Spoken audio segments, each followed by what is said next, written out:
Happy Friday. First Take is on the road again, coming to you from Foxborough, Massachusetts, home of the defending Super Bowl champion Patriots. You can see the crew getting the field ready there for practice that'll take place this afternoon. Thank you so much for starting your weekend with us. Skip Bayless, Stephen A. Smith, I'm Molly Karam. Good morning, guys. Good morning, How are you, Mr. Smith? What's going on, man? I want to remind you off the top of this show, you are now in the home of the best quarterback in all of pro football, Tom Brady. Thank you very much. That bad man, Tom Brady? Yes, that bad man.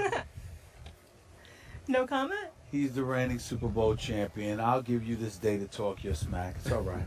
It's okay. That's all you got, man. Will he like be it. the Super Bowl champion coming up this year? We'll get into that in just a bit. And coming up, Rob Ninkovich is going to join us, Devin McCourty, Troy Brown. We're going to have a bunch of Patriots stopping by the desk. But we kick things off with this. Casey Joyner, in an ESPN.com column, broke down 2 playoff teams from last year that are due for a letdown. And those teams are both the teams that Skip Bayless predicted to win the Super Bowl, the Patriots and the Cowboys. Now, his reasoning for the Patriots are the Tom Brady suspension. The AFC East is the most improved division. The AFC is filled with powerhouse teams and the offensive limitations of the Patriots. Skip, the floor is yours. Defend your Super Bowl pick. Stephen A. Smith, I want to preface my remarks by reminding you, as I've said many times on this show, I am a big fan of Casey Joyner's. Okay. But last night, when I read that he had trashed both of my Super Bowl picks, I wanted to KO Casey Joyner. I fell off my chair. He is shooting holes in both New England and Dallas. I guess I can kind of see Dallas, but I cannot see New England. And I'm sorry, KC, I'm going to give you a big no and a big no. Both the Patriots and the Cowboys will win their respective East divisions. Let's start with what Casey Joyner says about how the AFC East has gotten so much tougher for New England. I will give you that. We've had 2 great days, at Bills, at Jets. I'm intrigued by both teams. I am not intrigued by their quarterback quandaries on both sides. They don't have a quarterback. You know it, and I know it, and Molly knows it. They can't decide between frick and frack in both camps. I'm sorry. And in Miami, you know how I feel about Ryan Tannehill. I'm not sold. Joe Philbin almost sat him down last year. And come on. This team has Tom Brady. Nobody else has Tom Brady. So he says KC, that Tom Brady last year had an off year on vertical passes of 20 or more yards. Tom Brady had 33 touchdowns to only 9 interceptions during the regular season, and his QBR in the regular season was 4th overall, and that was a quote-unquote off year. And then what happened? When it mattered most, Tom Brady, and he's not getting enough credit for this, was all-time great throughout the postseason. Remember what he did to Baltimore right here on this field? 33 of 50 for 367 against the Ravens for 3 touchdowns. And then remember the second half against Indy after the balls were properly inflated, blah, blah, blah. He goes 12 of 14 with 2 touchdowns for a QBR on a scale of 100 of 98. And then do I need to remind you what he did to the vaunted Seahawks defense in the Super Bowl?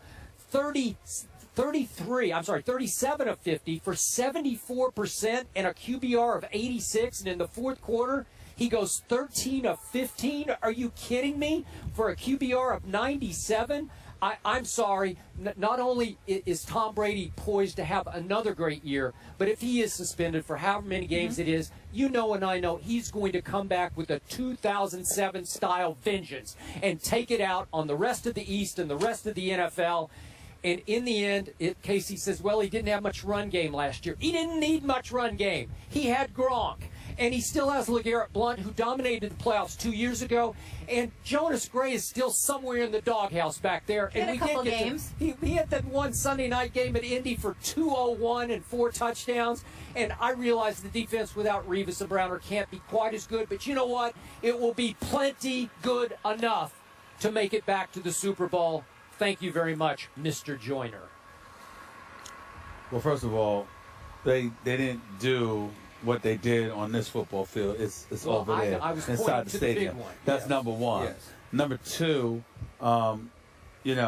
This is why I didn't want to be here today. Because I mean, we're in the Patriots. Stop We're here it. with We the want Patriots, you you know, here. the bosses. I mean, you know, we got a bunch of bosses that are Patriots fans. They love Tom Brady just as much as Skip. I'm not sure about that. It was a I don't complete, know. it's a complete setup, okay? Because they love themselves some Tom Brady. Yeah. I know he's great. Oh, so what? Okay, so what? that's why he went 10 years without winning a daggone Super Bowl before he finally did it again. Well, he got but to I'll him, give though, credit. didn't he? He's only the third quarterback in Super Bowl history. Yeah. I mean, he's only the third quarterback in NFL history with 4 Super Bowl titles, and his spread from 2001 to 2014. So I'm gonna give him a whole bunch of credit. Nobody else can say that. He's withstood the test of time. But I'm gonna agree with my man Casey here. I'm gonna agree that neither the Dallas Cowboys nor the New England Patriots are going to the Super Bowl. I'm going to agree with that. Because first of all, when I think about the AFC, I'm looking at Andrew Luck. I'm looking at the Indianapolis Colts. I think they've got a shot. I think the acquisitions of Frank Gore and Andre Johnson with an improved defense is going to help them. I think the Pittsburgh Steelers may very well end up having something to say. I think the Baltimore Ravens are not a team to be slept on. Even though I even bring up Denver because I'm not sold on how healthy Peyton Manning is. But with that being said, I'm just of the mindset that all the stuff that New England's going through, I get it. Tom Brady's going to come back. He's going to be like a gangbuster. He's going to wreak havoc. He's going to wreck shop. I get all of that. But I think losing Revis and Browner and Wolford on the defensive side of the ball, I don't think Ninkovich and Chandler Jones are going to make up for those devastating losses on New England's defense. So that's me. And I look at the AFC, and that's just the way I see it. In the AFC, I'm really supposed to believe that the Dallas Cowboys are going to get to the Super Bowl. You got 2 playoff victories in 17 years. I'm not sold on the Cowboys. You're sold on the Cowboys because you love yourself some Tony Romo. And you love yourself some Dez Bryant. You know, you love all of this. I got mad respect for Dez Bryant, too. But I look at Green Bay. I think Green Bay's better than the Dallas Cowboys, as they proved, because whether or not it was a catch, in the end, it wasn't a catch. And the Green Bay Packers are the one that advanced to the NFC Championship game, not your Cowboys. Because the accident waiting to happen when it comes to the Cowboys, certainly that was an accident. It should have been called the catch, in my estimation. Yeah. But according to the letter of the law, it wasn't a catch. And that is that. These are the kind of things that happen to the Cowboys. It's a black cat waiting around somewhere. Just when you least expect it, something's going to go wrong, because that's the way life is for the Cowboys, and it's not going to We're change. getting to the Cowboys. Okay? Don't worry. We'll have time for it. In the case of Green Bay, you know how I feel about that bad man that is Aaron Rodgers. They retained Randall Cobb. They still have Jordy Nelson. Okay, they still have Eddie Lacy. They still got an offensive line that's going to protect Aaron Rodgers. And when I look at their defense, I'm not enamored with it, no question. But I think that McCarthy taking some of the reins away from himself, spreading it judiciously instead of doing the play calling and everything else, plus them getting a new special teams coach, I think that's going to help them. And then I look at Seattle. And, you know, the Legion of Boom, I think the acquisition of Jimmy Graham is huge. I don't think you're giving that nearly as much credit as it deserves. The Legion of Boom, Cam Chancellor, Earl Thomas, Richard Sherman, and those boys, they will be back healthy. And not only will they be back healthy, but offensively, Seattle's going to be more potent, because now Russell Wilson's got Jimmy Graham to throw the ball up to go get it, because he's one of the premier tight ends in the game when healthy. Outside of Seattle itself being his kryptonite, which is why it's a great thing that he ended up on that team. There's nobody at the tight end spot in the league better than him outside of Rob Gronkowski. I hear so all of those things being considered, along with Arizona, I think there's plenty of roadblocks for both Dallas and New England, which is why I agree with KC. Back to New England. Are you enamored of your Colts defense? Because No. I am not. No. So that's your Super Bowl pick, and yet you cannot defend their defense. We have openly acknowledged that we reserve the right to change our mind. Oh. And I said It to you, was, indeed. Somebody waffles already. No, see, that's not fair. That's not fair. Okay. Because you sat up there and said, let's do this as a subject weeks ago, and you said it's Okay. early as you All should right. right change I'll your give you mind. that. So my point to you is this. I'm still not picking New England. I'm simply saying instead of the Indianapolis Colts, it could very well be the Baltimore Ravens, because I think the Baltimore Ravens are hellacious, and I think they could potentially give New England problems. I just don't see New England, with all of its losses, getting back to the Super Bowl this upcoming season. And I don't believe in the Cowboys at all outside of play. I do believe they'll win the division. I do believe they'll go to the playoffs. Right here, right now, that defense that is right over there somewhere in that building is better than your Indianapolis Colts defense without Revis and without Browner. Okay, that's fair, but I think offensively, Andrew Luck, with the crew, with T.Y. Hilton, with an Andre Johnson, with the Frank Gore, with the Fleener, with an offensive line that suddenly decides to protect Andrew Luck just a little bit better. I think the combination of all of those things are going to make their offense that much more potent, and as a result, they could potentially win in a shootout against anybody. Okay, but what has happened when Andrew Luck has faced Tom Brady? He has completely been dominated. Dominated, like devastated and dominated. At some point in shame. I don't know, but you got to remember, I believe in Andrew Luck, and I believe every year he's gotten better. Went out in the wild card the first year, went out divisional playoff the second year, went to the AFC Championship game his third year. I think this guy, you know how I feel about Andrew Luck. I think he is a big-time stud, and I think he is tired of getting beat up by Tom Brady, as he has in the last 4 meetings. And I think he's going to make amends for it. Okay, last quick point on the New England Patriots. Not during the regular season, though. Okay, not when Tom Brady first comes back. There's so much focus, and I loved having Mr. Rivas on yesterday because he was sensational. And I'm a big fan, and I'm still a fan of Browners, who's in New Orleans now. But I still look at this Patriot defense, and it's not getting enough credit because of two guys. I know we're going to have Ninkovich on. We might have Chandler Jones on. And then all of a sudden, Gerard Mayo is back, and he's practicing 100%. Jamie Collins is still there. And we're going to have Devin McCourty on. And I need to say this quickly. Yeah. He doesn't get enough credit. You realize they gave him $43 million guaranteed dollars?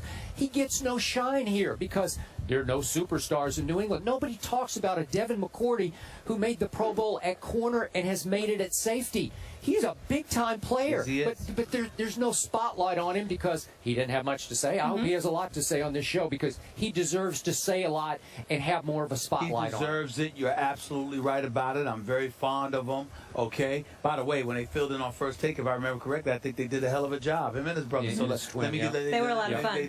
I watched them. They did a hell of a job. I mean, the host was okay, but they were good. Yeah, okay.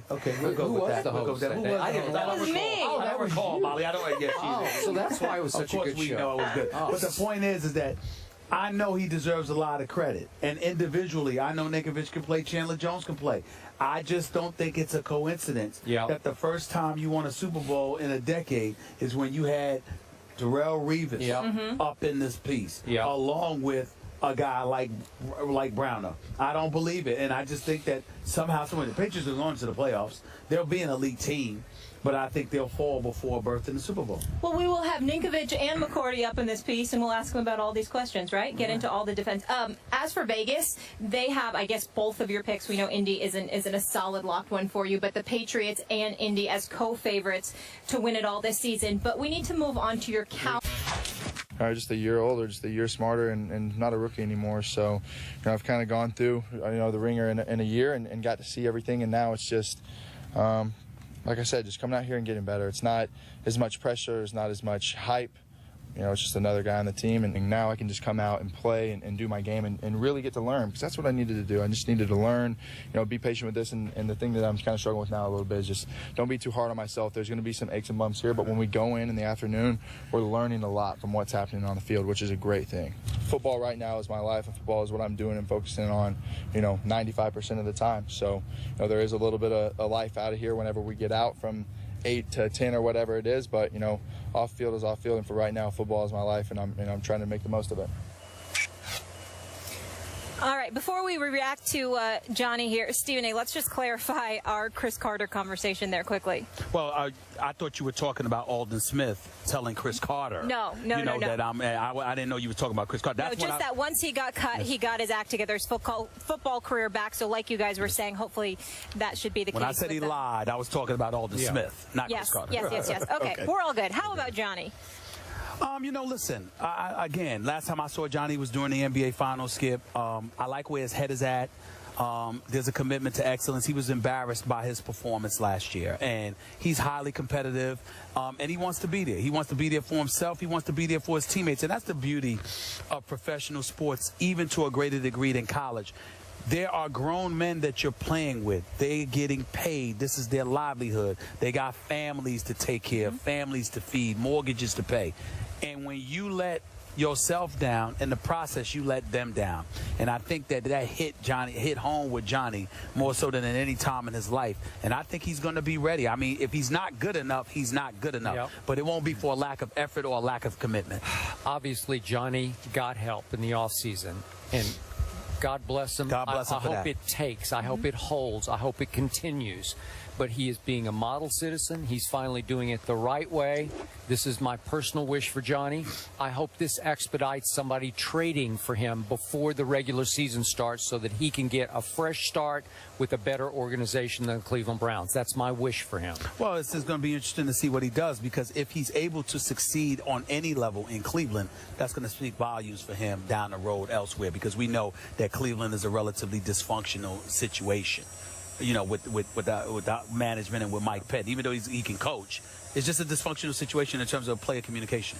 And my only concern for Johnny is this new Johnny who's doing it the right way. I don't want him to lose that spark that Johnny football had. So you have to do it the right way within the confines of studying and being a model citizen. But at some point, you just got to be Johnny football. And I hope he doesn't want to be called Johnny football, but I hope he doesn't lose that from his psyche and his game. I don't think that Johnny would mind being called Johnny football if it's an attribute to what he's doing on the field. Yeah.